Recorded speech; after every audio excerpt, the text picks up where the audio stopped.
Olá, seja muito bem-vindo ao nosso curso de observação noturna. Eu sou o professor Marcos Calil, coordenador científico aqui do Planetário Sindor na cidade de Santo André. Nós estamos na aula número 23 do nosso curso e vamos falar sobre constelações boreais e constelações austrais. Então, na aula de hoje, a gente vai falar sobre o histórico e a definição de constelação, isso coisa que a gente já viu anteriormente nas aulas passadas. Porém, neste momento, nós vamos falar uma definição mais oficial da União Astronômica Internacional. Também vamos falar sobre a definição e origem das constelações boreais e austrais, uma catalogação e algumas curiosidades. Então, como a gente viu em aula passada, em 1922, a União Astronômica Internacional, ela definiu aquilo que seria constelação, tá? Nós vimos, né, na aula passada, que é uma área no céu. Ok? A gente pode pensar no imenso quebra-cabeça, que possui várias peças, e cada peça dessa é uma constelação.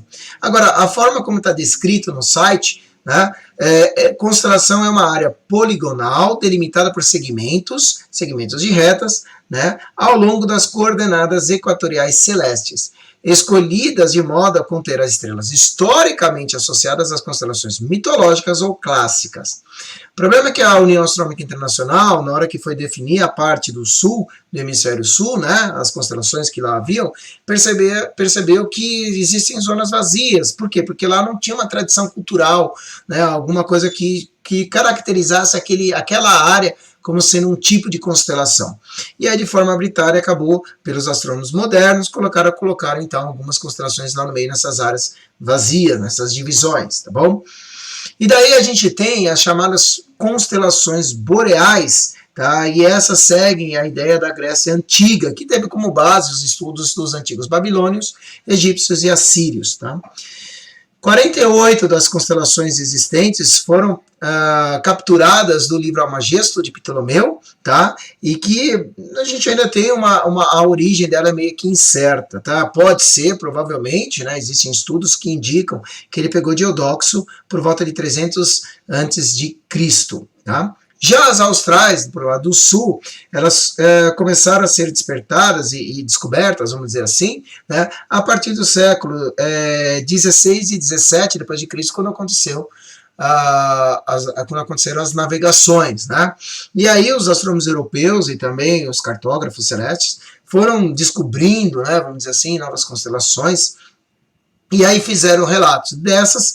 Pegamos algumas, né, do astrônomo alemão, por exemplo, Johannes Hevelis, de holandês, enfim, foi pegando essa coletânea, todo esse nome desses astrônomos que estão aí, para conseguir, então, a gente fazer esse catálogo que temos atual. Catálogo esse que foi definido em 1930, né? Precisava-se publicar algo que colocasse, de fato, quais são as constelações, né?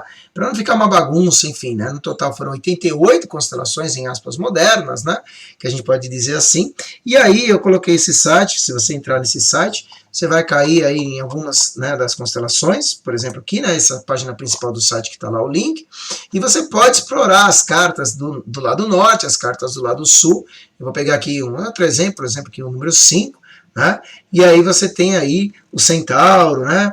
A constelação do Centauro, da Mosca, do Cruzeiro do Sul e tantas outras aqui, a Carina, a Vela, conhecidas por nós, ok? Então aqui é bem interessante esse site para a gente explorar e ver realmente como é que são a catalogação da União Astronômica Internacional e aquilo que de fato acaba sendo então oficial, tá bom? Muito bem.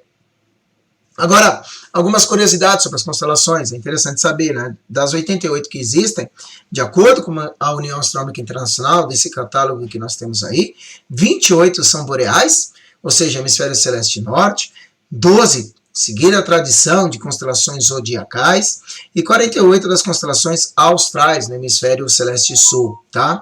Há quem coloque aqui 13 constelações zodiacais, inserindo o Fiuco, e se assim for, aqui tem que cair para 27, porque o Fiuco é uma constelação boreal, tá bom? Mas a União Astronômica Internacional trabalha desta maneira. Muito bem.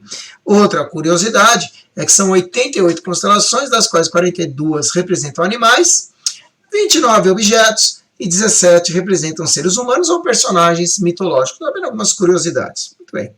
Na próxima videoaula, a gente vai aprender um pouquinho sobre os nomes das constelações, como é que a gente tem que escrever de forma correta, como é que se abrevia, né? A ideia do latim, a ideia do português, e aí nós iremos ver no estelário, né, aonde estão essas constelações e como a gente pode dividir quem separa para o lado norte e para o lado sul, ok? Então eu espero você na próxima videoaula. Até lá!